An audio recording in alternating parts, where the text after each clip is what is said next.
할렐루야. 오늘 가나안 남쪽을 점령하다라는 제목으로 여러분과 함께 같이 말씀을 나누도록 하겠습니다. 하나님은 모세가 죽은 이후에 여호수아에게 가나안 땅을 정복하라고 그에게 이 놀라운 사명을 맡기셨죠. 그런데 하나님께서는 가나안 정복을 하는 데 있어서 일정한 원칙까지도 함께 말씀을 하셨습니다. 그 원칙을 설명하는 것이 신명기 7장 1절에서부터 2절까지의 말씀입니다. 제일 먼저 그 원칙이 뭐냐면요, 가나안 족속 모두를 그 땅에서 쫓아내라는 것입니다. 그것이 신명기 7장 1절에 나와 있습니다. 그리고 두 번째는 뭐냐? 바로 가나안 족속들을 모두 다 진멸하라 라고 말씀하셨습니다. 우리 2절 한번 읽어볼까요? 시작. 내게 하심으로 그때 너는 그들을 진멸할 것이라. 그들과 어떤 언약도 하지 말 것이요 그들을 불쌍히 여기지도 말 것이라. 여러분, 두 번째 원칙이 뭐냐면 그들을 진멸하라는 것입니다. 그러니까 쫓아내고 진멸시키고, 그리고 세 번째 원칙이 2절 후반절 우리가 읽었던 겁니다. 그들과 절대로 언약하지도 말고 그들을 불쌍히 여기지도 말라. 이것이 여리고를 점령하는 여호수아에게 내린 가나안 정복의 원칙이었습니다. 그래서 나름 이스라엘 백성들은 이 말에 순종하면서 가나안 정복을 하지요. 전혀 그에게 어떤 자비를 보여주지 않았습니다.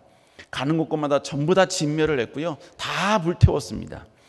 이것은 그들이 잔인하기 때문이 아니었습니다. 바로 하나님의 명령 때문에 그들은 그렇게 했다는 것이죠.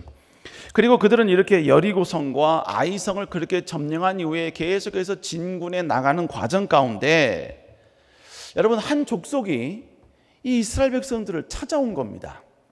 그런데 이 족속들은 이스라엘 백성들이 너무나 위대한 승리를 계속해서 하고 오니까 그게 두려워서 그들은 자기 족속들은 절대로 이스라엘의 진멸의 대상이 되기 싫었던 거예요.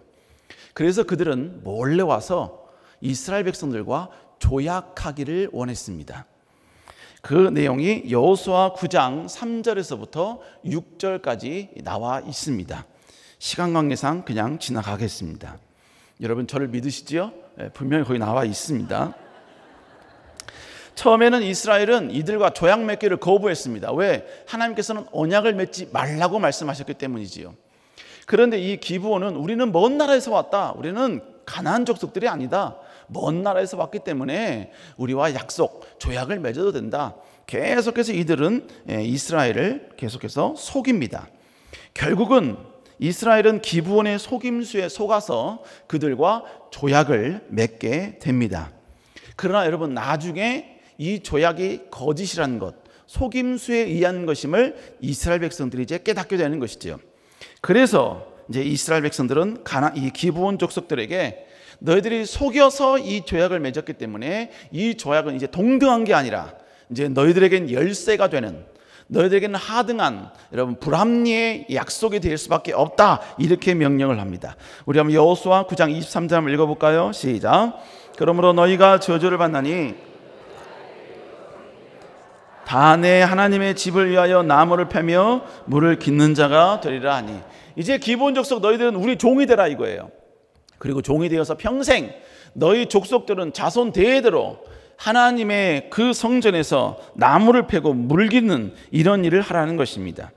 여러분, 이렇게 해프닝이 이렇게 일단락이 되고 나서 이제 이스라엘 백성들은 여리고와 아이성을 점령했기 때문에, 완전히 진멸시켰기 때문에 모든 또 전쟁, 다음 전쟁을 다시 준비하기 위해서 그들은 길갈이라는 지역으로 다시 회군을 합니다. 거기서 모든 걸 정리하고 다시 이제 진군하려고 그쪽으로 다 옮기게 된 것이지요. 자, 이런 상황에서 오늘의 본문의 사건이 일어나게 되는 것입니다. 흥미진진하죠.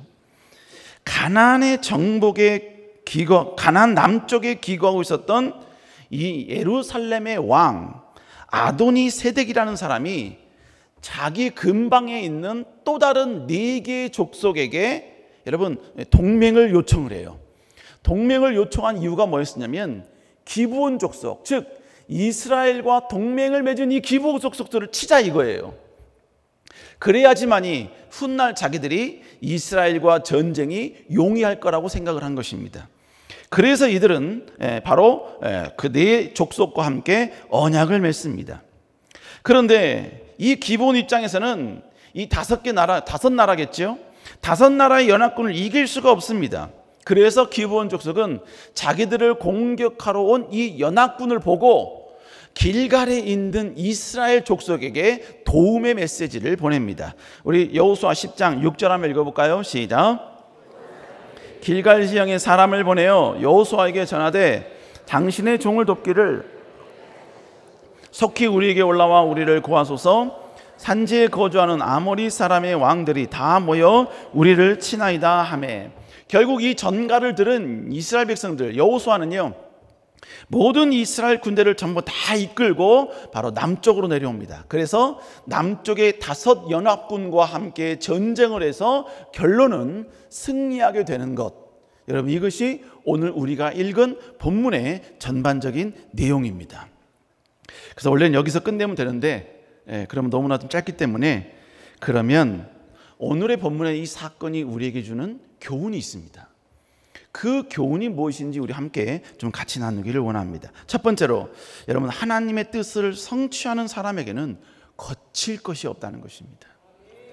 여러분, 길갈에서 이스라엘 백성들은 기브온을 돕기 위해서 여러분 그들은 내려왔습니다. 내려와서 다섯 족속의 연합군과 함께 전쟁을 합니다. 그런데 이 전쟁에 임하는 이스라엘 백성들은요 많은 애로사항이 좀 있었습니다. 첫 번째는 전쟁을 하는데 육체적인 피곤함이 있었어요. 왜 그러냐면 여러분, 성경을 보니까 이스라엘 백성들이 이 전쟁에 참여하기 위해서 그냥 참석했다 이렇게 표현하지 않습니다.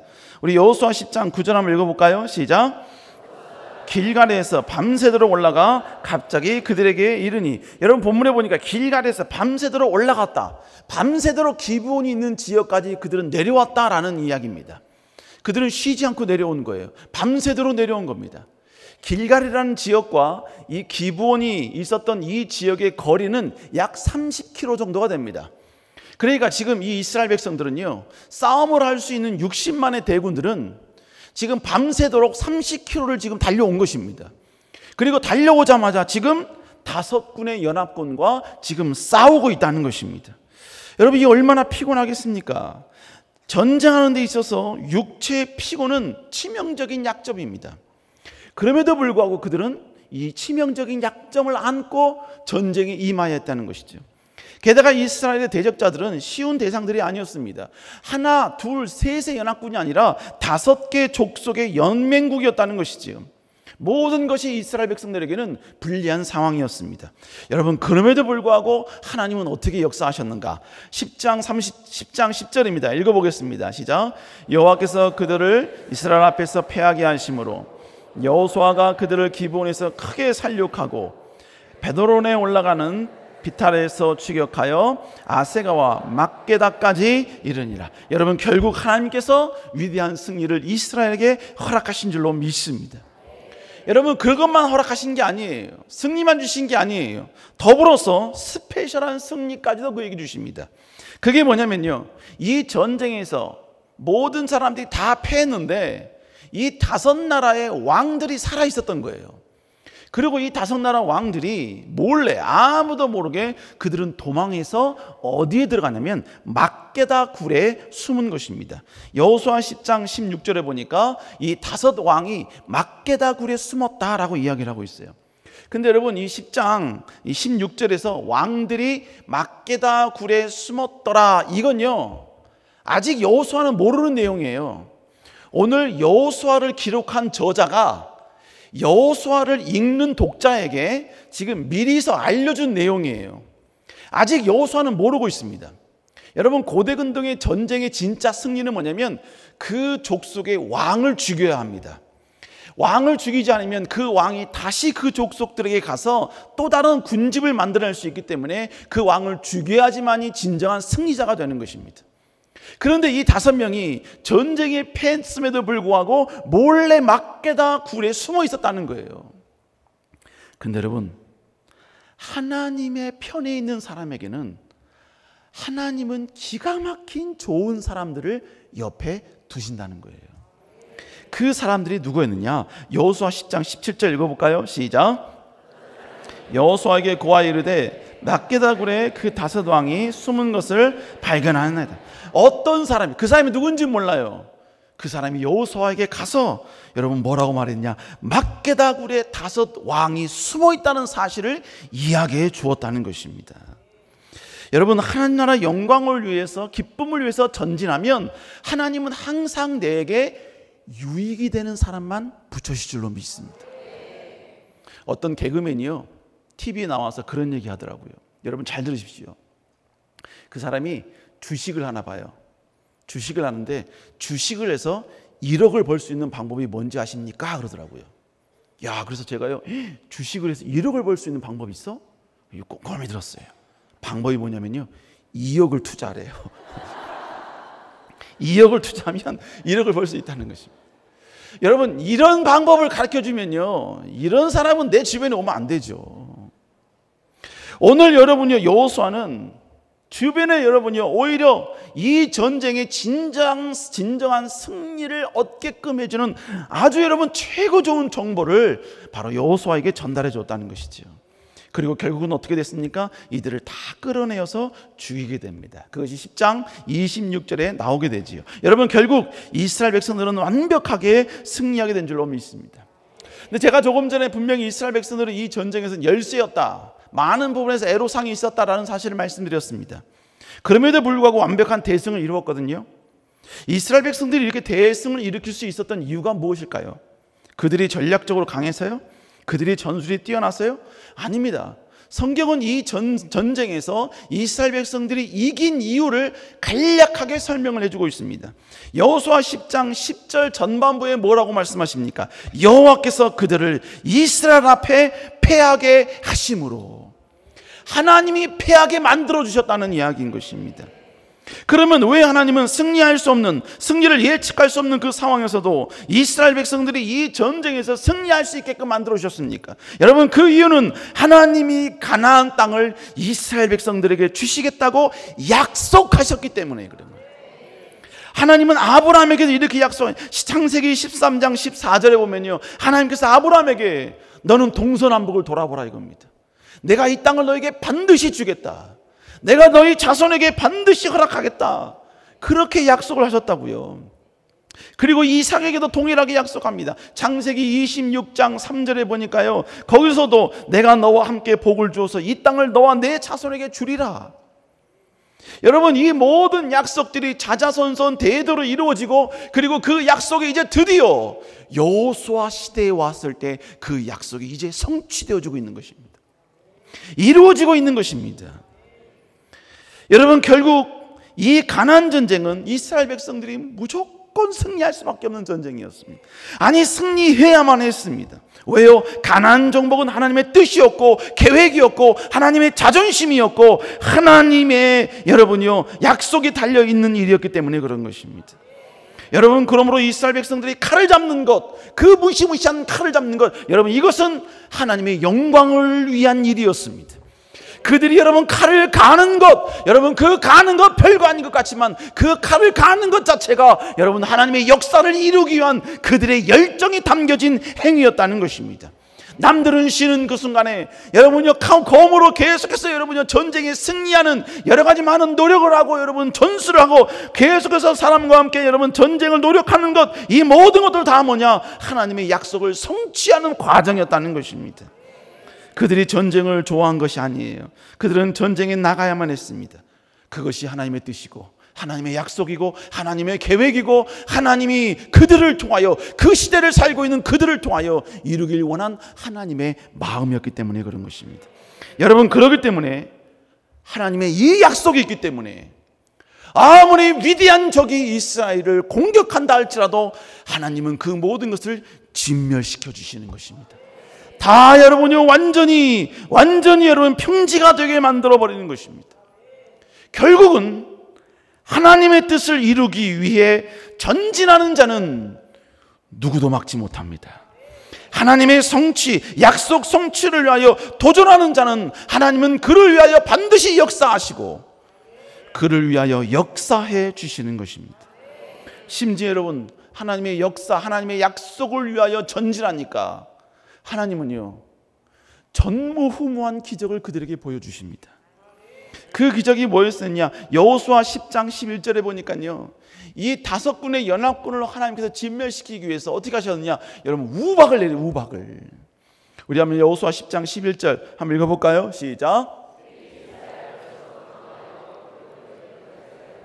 여호와께서 큰 우박덩이를 아세가 이르까지 내심에 그들이 죽었으니, 여기까지 읽겠습니다. 여러분, 그래서 어마어마한 사람이 죽었어요. 뿐만 아닙니다. 여호수아 10장 12절에 보니까 여호수아가 이 전쟁에 승리하기 위해서 여러분, 하늘을 향하여 선포하는 내용이 뭔지 아세요? 태양아 너는 기브온 위에 머물라, 달아 너도 아얄란 골짜기에 그리할지라. 여호수아 10장 12절 읽습니다. 시작.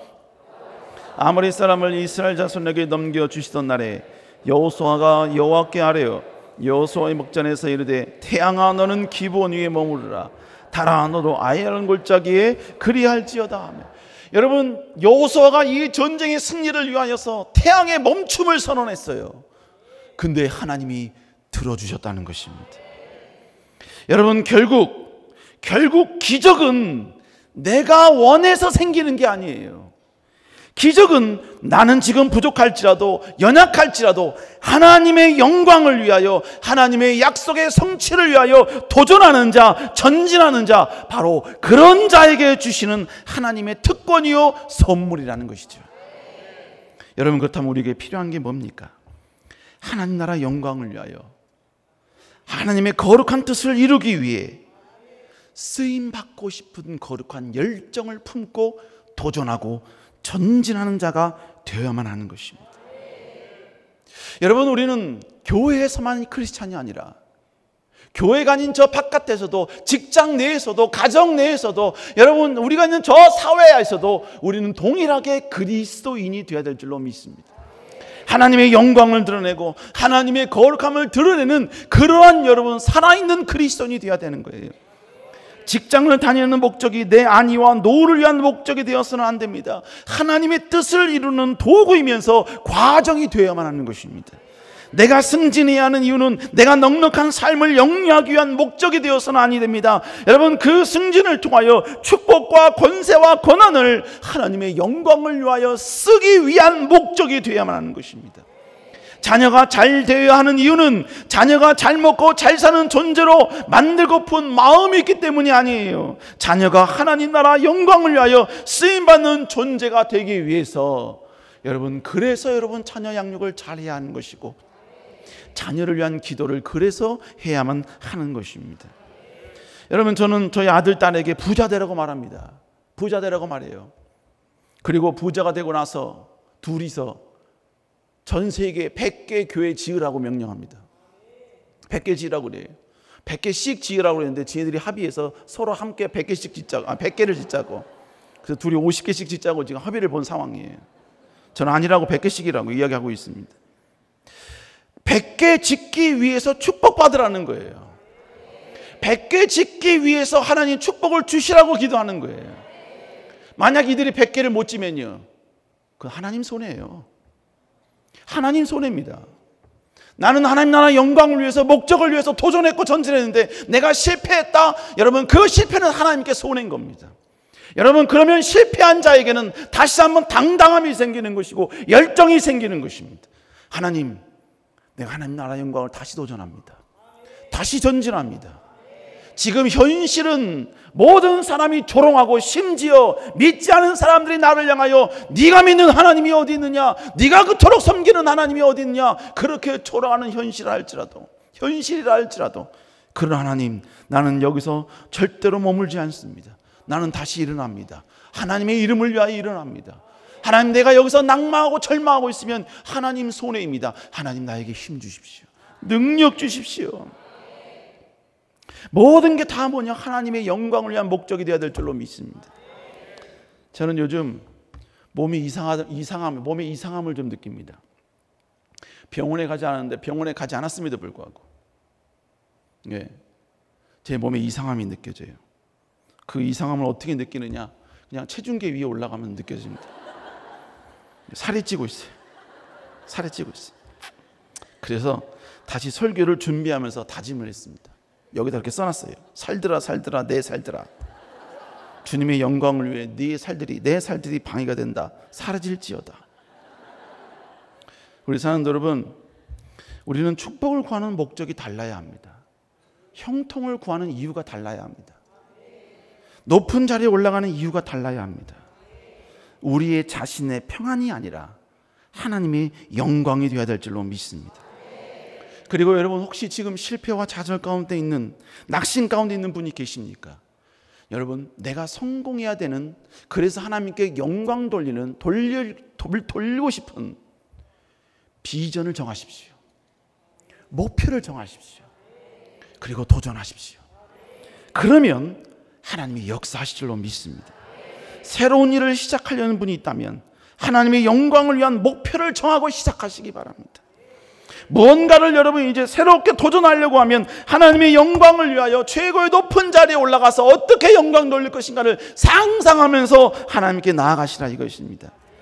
여러분, 그러면 그 목적을 향하여 전진해 나아가면 하나님은 그가 부족하면 그의 부족함을 채워줄 사람을 붙여주십니다. 그가 지혜가 부족하면 그의 지혜를 충족시킬 사람을 붙여주십니다. 왜요? 하나님의 영광을 위해서 그가 도전하기 때문인 것입니다. 여러분, 하나님께 기도하시기 바랍니다. 하나님, 나는 하나님의 영광을 위해 잘 돼야 합니다. 나는 하나님의 기쁨이 되기 위해서라도 하나님이 역사해 주셔야 되고 정복해 주셔야 합니다. 상황은 힘들고 어렵지만 하나님의 이름을 위해, 하나님의 영광을 위해 다시 일어나겠습니다. 내 가슴은 갈갈이 찢어졌지만 다시 주님, 이 찢어진 가슴을 내가 두 손으로 다시 꼬매고 주님을 위하여 일어나겠습니다. 다시 전진하겠습니다. 하나님, 함께하여 주옵소서. 우리 이런 마음으로 일어날 수 있기를 다시 한번 주 이름으로 축복합니다. 이 마음을 다시 한번 함께 찬양할까요? 예수의 이름으로 나는 일어나리라. 주의 이름으로 나는 일어서리라. 주가 주신 능력으로 나는 일어서리라. 원수가 날 향해 와도 쓰러지지 않으리. 주가 주신 능력으로, 주가 주신 능력으로, 주가 주신 능력으로 다시 한번 찬양할까요? 예수의 이름으로 나는 일어서리라. 예수의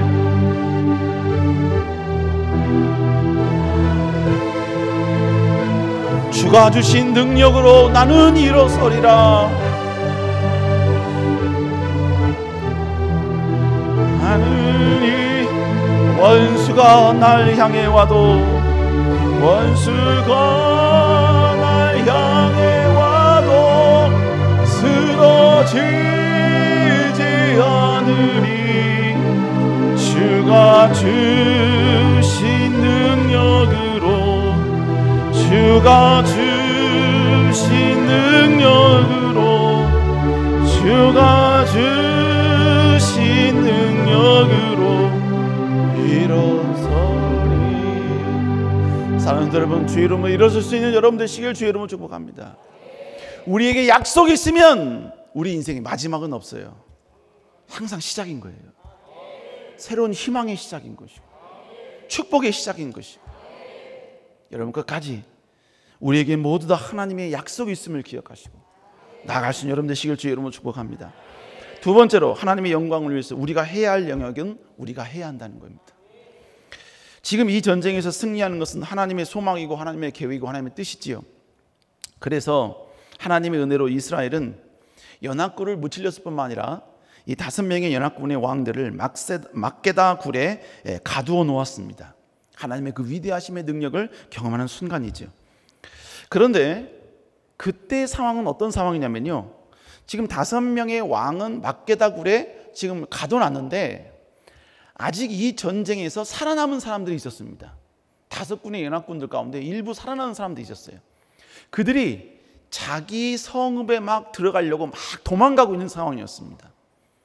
지금 왕들은 잡혔는데 나머지 군사들은 5 연합군들은 지금 계속해서 도망가고 있는 상황이에요.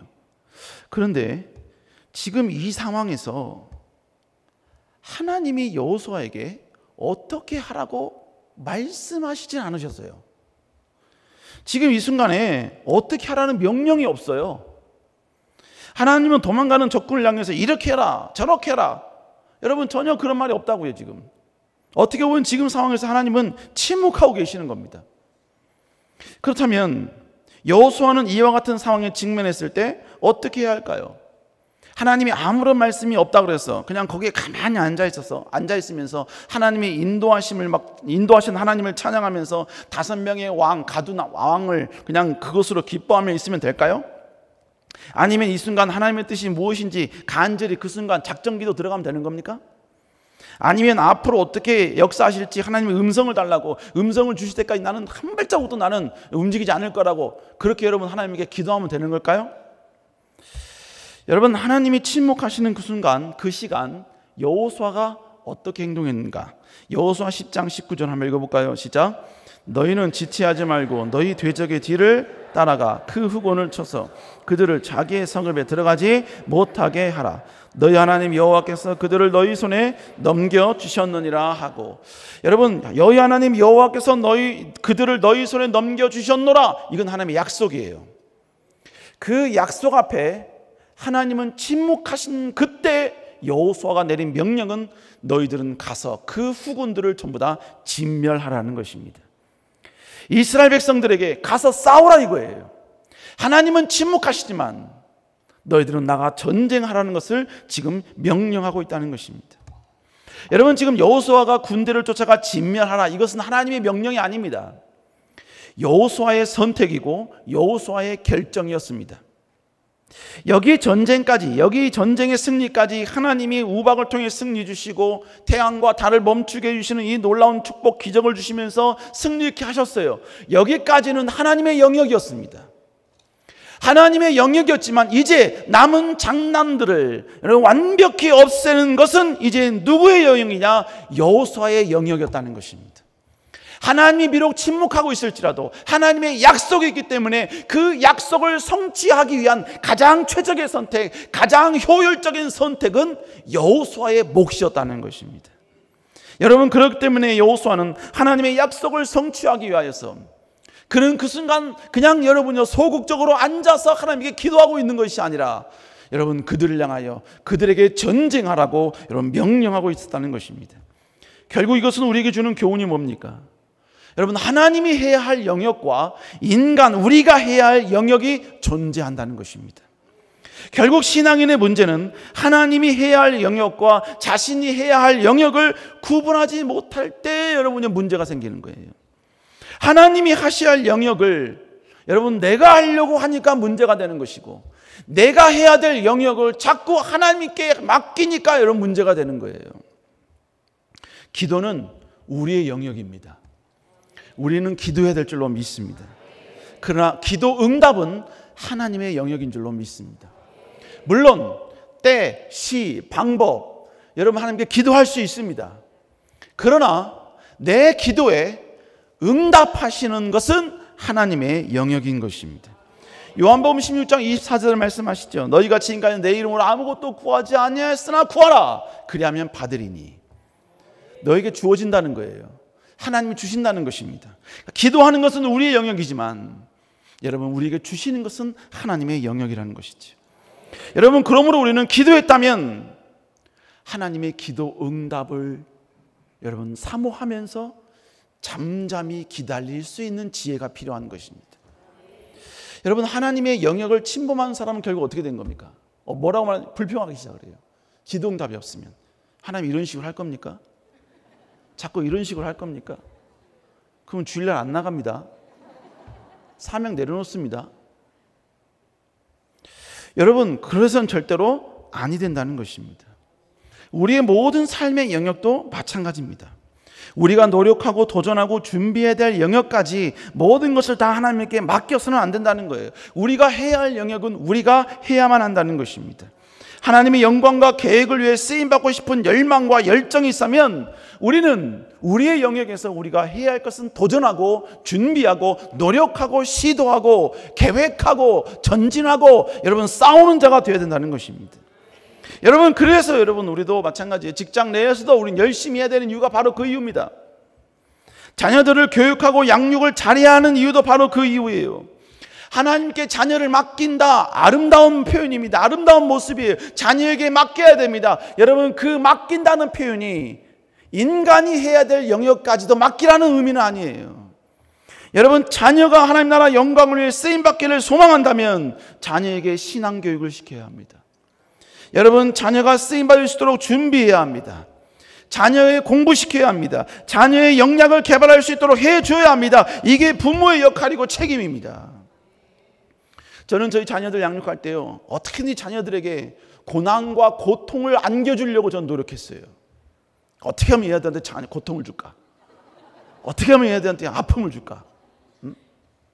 왜 그랬냐면요, 고난을 겪은 그리스도인들은 성경에도 보면 그들은 하나님께 크게 쓰임받았더라고요. 다윗이 그토록 많은 고난을 경험하니까 그는 마지막 죽을 때까지도 하나님만 붙들었습니다. 그런데 솔로몬은요, 고난이 별로 없었어요. 지난주에 목사님께서 말씀하셨던 그 솔로몬의 약간의 그 상처 몇 개? 그건 저도 받았습니다. 그 정도면 저도 받았어요. 여러분, 솔로몬은 인생이 평탄했습니다. 평탄했어요. 그래서 결국 나중에 어떻게 합니까? 여러분, 그는 점점점 하나님을 떠나지요.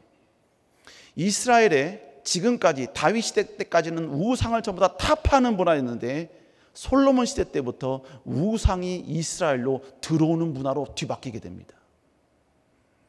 여러분, 결국 왜 그러느냐? 하나님 나라 영광을 위해서 고난과 아픔이 없으니까, 그 고난 아픔 속에서 하나님께 매달리고 하나님을 더 의지하는 이 훈련이 없으니까, 여러분, 그러니까 여러분은 삶의 평안과 만족만을 찾아가 다니는 거예요.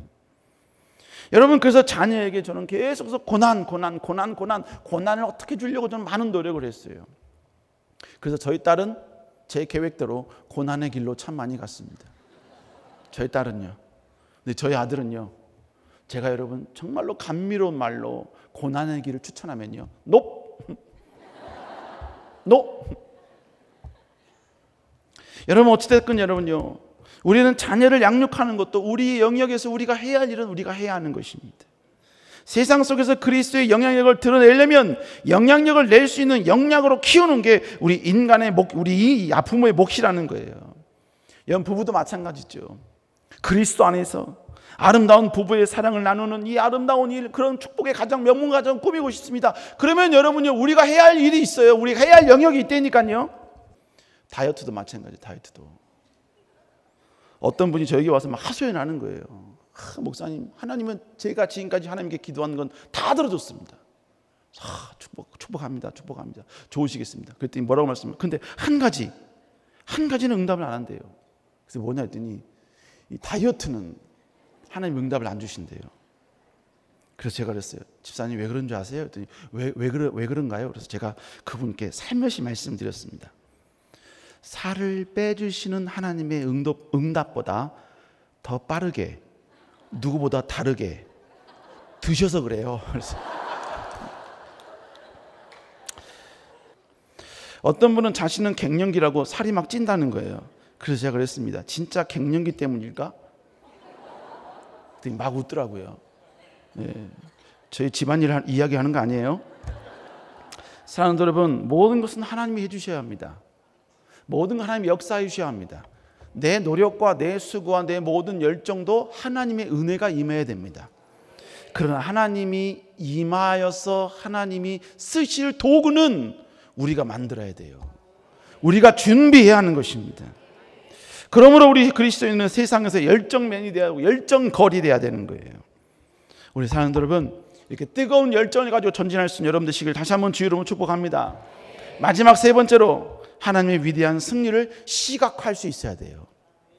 드디어 여호수아는 연합군의 군사들을 거의 전멸한 이후에 이제 5 왕들이 갇힌 막게다 굴의 문을 엽니다. 그리고 그 왕들을 5명의 왕을 막게다 굴에서 끌어냅니다. 그리고 끌어낸 이후에 여호수아는요 희한한 행동을 합니다. 자, 여호수아 10장 24절 한번 읽어볼까요? 시작. 그 왕들은 여호수아에게로 끌려가는 모든 사람을 부르고 자기와 함께 갔던 가까이 와서 이 왕들의 목을 발로 밟으라 하매 그들이 가까이 가서 그의 목을 밟으며 어떻게 했다고 이야기합니다. 제일 먼저 이스라엘 백성들을 전부 다 불렀어요. 다 모았습니다. 그리고 어떻게 했느냐, 그 5명의 왕들을 가운데 놓고요 자기를 따랐던 군사들, 지휘관들에게 명령하는 겁니다. 뭐라고 명령하냐면 이 왕들의 목을 발로 밟으라는 거예요. 발로 밟으라는 겁니다. 여러분 이게 좀 약간 희한하죠. 희한하죠. 굴력 주는 거 아닙니까? 그런데 성경은 왜 여호수아가 이렇게 행동했는지, 여호수아의 머릿속으로 어떠한 큰 빅피처가 있었는지, 어떤 의도였는지 성경은 우리에게 말씀해 주고 있습니다. 우리 25절 한번 읽어볼까요? 시작. 여호수아가 그들에게 이르되 두려워하지 말며 놀라지 말라. 너에게서 맞서시는 여호와께서 다 이와 같이 하시리라 하고, 여러분 지금 모든 백성들에게 보는 앞에서 지휘관들이 그들의 목을 밟으면서 모든 백성들이 그렇게 말하는 거예요. 너희들은 두려워하지 말라. 하나님이 이제부터 이렇게 하실 것이다. 이런 역사를 보여줄 것이다. 이런 능력을 베풀어 주실 것이다. 그러니까 다음 대에 나아가라는 것입니다. 결국 여호수아는 지금까지 일하시는 하나님, 그리고 앞으로 우리에게 승리를 주실 하나님이 어떤 하나님인지 모든 백성들에게 시각화 교육을 하고 있는 것입니다. 하나님이 반드시 이렇게 하실 것이다. 반드시 이런 역사를 우리 삶 가운데 베풀어 주실 것이다. 여러분, 그러면 이 모습을 보는 이스라엘 백성들과 군사들은 어떠했겠습니까? 여러분, 그들은 다시 한번 의기양양했을 것입니다. 다시 하나님의 뜨거운 약속을 붙들며 나아가겠노라는 그런 거룩한 여러분 열정이 그들 마음 가운데 솟구쳤을 것입니다. 결국 여호수아가 5 왕의 목을 밟은 것은 자기의 공로를 세우기 위함이 아니었습니다. 자기를 드러내기 위함이 아니었습니다. 바로 하나님의 위대하심, 하나님의 역전의 능력, 하나님은 일하시고 계시고 앞으로 일하실 것이며 우리에게 위대한 승리를 주시며 하나님의 약속을 바라보고 전진하는 자에게는 결국 이런 위대한 역전과 승리를 주실 것을 온 백성들에게 선포하기를 원하셨다는 것입니다. 사랑하는 성도 여러분, 우리도 여러분요 하나님의 승리를 가시적으로 드러낼 수 있는 사람이 되어야 될 줄로 믿습니다. 여러분, 지금보다도 더 많은 11조를 드릴 수 있는 여러분 되시길 주의 이름으로 축복합니다. 오늘 밤 가셨어요? 여러분이 드리고 싶은 11조만큼의 액수를 10,000원짜리로 바꿔서 바닥에 놓고 발을 얹고 사진 찍으십시오. 그리고 하나님, 이만큼의 11조를 드릴 수 있는 축복을 주실 줄로 믿습니다. 그리고 이걸 통해서 난 하나님께 영광을 돌리겠습니다. 여러분, 이런 모습으로 나아가야 될 줄로 믿습니다.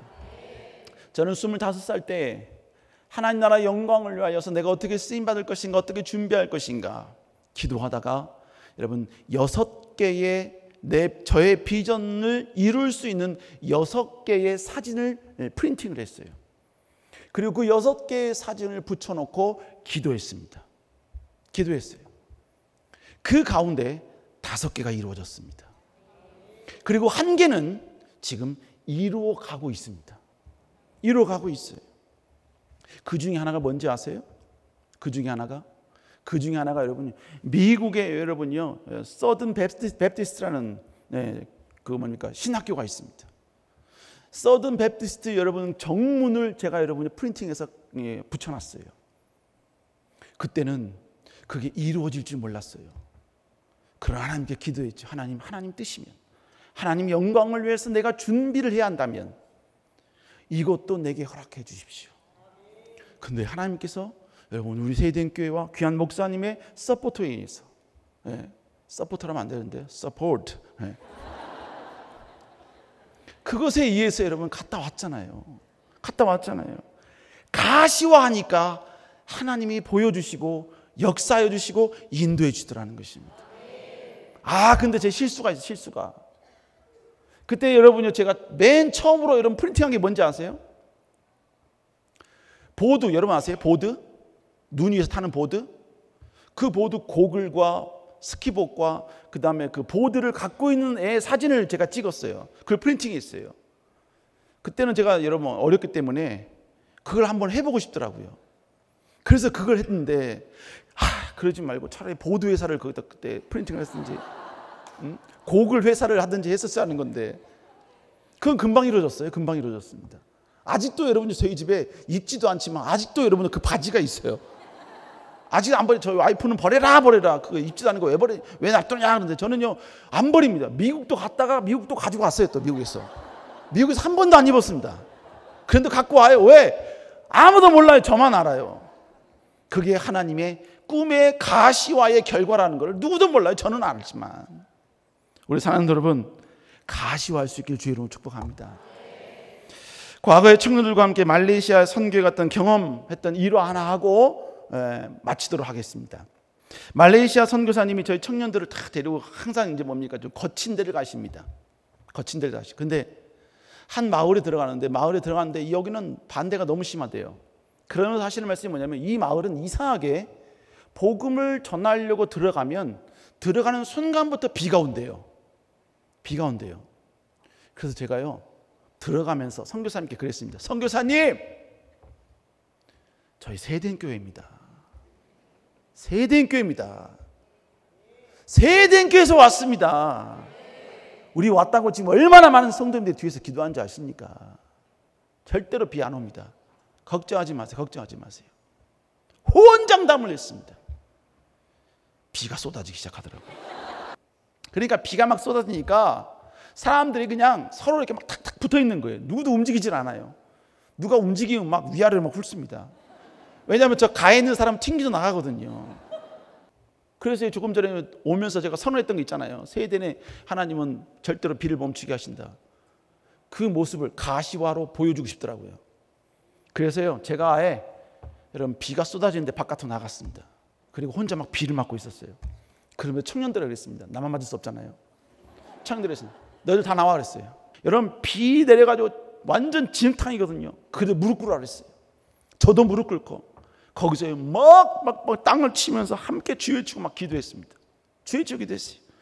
그렇게 한 20분을 기도했습니다. 20분을.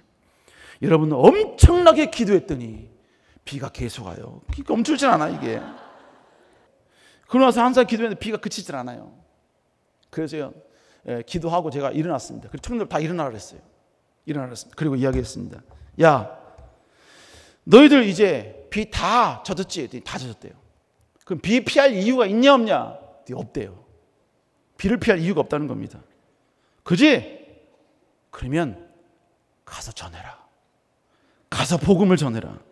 쏟아지는 비를 헤치면서 예수 그리스도가 우리의 구원자라는 사실을 비를 맞으면서 모든 집집마다 들어가서 전해라. 그리고 그들을 이곳으로 데리고 와라. 그리고 우리 청년들은요 밖에 나와서 비 맞으면서 그들에게 여러 가지 많은 스킵 보여주면서 복음을 전하기 시작을 했습니다.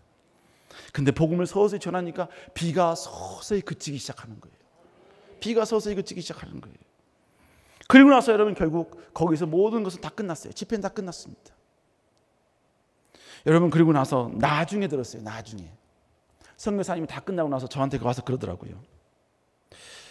목사님 선교사님이 수많은 원주민들이 선교사님께 와서 당신들이 믿는 그 신이 누구냐고 그러면서 조금 더 나아가서 그곳에 교회를 지어달라고 요청을 했다는 거예요. 그래서 여러분 결국 그곳에 교회가 세워졌습니다. 우리 하나님께 영광을 받습니다. 여러분 결국은 못 마는 겁니까? 그곳에 교회가 세워졌다는 것은 하나님은 그 땅에 있는 모든 어둠의 세력들을 바로 머리를 짓밟았다는 시각적이고 가시적인 결과요 열매인 줄로 믿습니다. 우리 사랑하는 여러분, 하나님은 지금도 살아계신 분이십니다. 지금도 역사하시는 분이십니다. 그분의 약속은 지금도 여러분이 유효한 줄로 믿습니다. 그 약속을 붙들고 그 약속을 신뢰하며 이룰 수 없는 것들을 향하여서 가시화하면서 나아가시길 다시 한번 주의 이름으로 축복합니다. 가다가 장벽이 있을 수 있습니다. 여러분, 갈렙도 도저히 쟁취할 수 없는 그 헤브론 땅을 가시화하면서 그도 감히 여러분 달라고 도전했다고 저는 봅니다. 그러니까 여러분, 그 헤브론 땅을 보자마자 그는 85세임에도 불구하고 과감히 나아가서 내가 40대, 40년 전 그때와 지금이 일반이다라고 표현하잖아요. 굴합니다. 어떻게 일반입니까? 어떻게 그 똑같습니까? 그러나 여러분요, 하나님의 약속을 가시화하면서 그 약속을 바라보니까 자신의 육체의 연약함은 더 이상 문제가 되지 않다라는 거예요. 우리 사랑하는 여러분, 하나님은 살아계신 분이십니다. 하나님의 영광을 위해 거룩한 시각화를 하는 여러분에게 하나님 반드시 위대한 역사를 이루실 줄로 믿습니다. 하나님의 영광을 위해 꿈을 꾸시고 다시 일어날 수 있는 여러분 되시기를 다시 한번 주의 이름으로 축복합니다.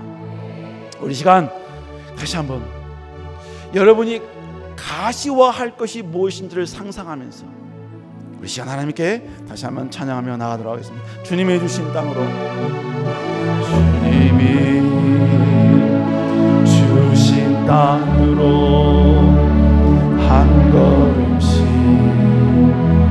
나아갈 때에 수많은 적들과 견고한 성이 나를 두렵게 하지만 주님을 신뢰함으로, 주님을